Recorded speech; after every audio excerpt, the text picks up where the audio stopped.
Just টাইফিকা shoot আউটটা কিন্তু দেখার মতো ছিল। এদিকে কিন্তু পলাশ দা, মঞ্জু দা, সুরাজ মালিক, সুরাজ মুন্সি, ভ্যান্ডি, চার্লস অ্যান্ড মাইকেল। আর এই সাইডে কিন্তু একটা হেভি ওয়েট দল, যেরকম রাকিব দা, আরিফ দা, আব্দুল, অ্যালবার্ট অ্যান্ড মুন্না দা ছিল, সৌরভ দা।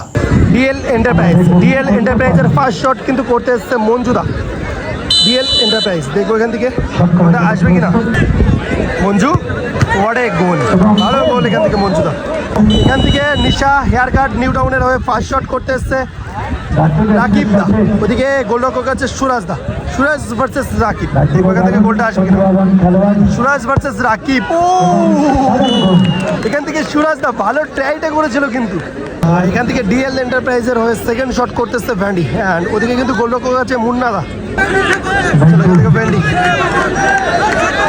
ভ্যান্ডি গোল। এখানে তো মুন্নাদার কাছেও সেভ ছিল, এখানে কিন্তু চান্স ছিল বলতে। এখান থেকে দলের হয়ে দ্বিতীয় শট করতেছে আব্দুল, অ্যান্ড ওদিকে কিন্তু গোলরক্ষক সুরাজ দা। আব্দুল ভার্সেস সুরাজ, আব্দুল ভার্সেস সুরাজ।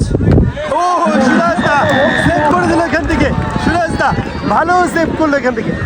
এখান থেকে লাস্ট অ্যান্ড ফাইনাল শট, তৃতীয় শট পলাশ দা। এখান থেকে তৃতীয় শট পলাশ দা, দেখবো এখান থেকে পলাশ দার বাইরে থেকে শটটা আসবে কিনা। অ্যাকচুয়ালি বলতে পারো winning shot Palash. Abdul versus Palash and goal. এখান থেকে কিন্তু সরাসরি ডিএল এন্টারপ্রাইজ ফার্স্ট ম্যাচ জয়লাভ করলো, অ্যান্ড সরাসরি পৌঁছে গেল ফার্স্ট সেমিফাইনাল ম্যাচ।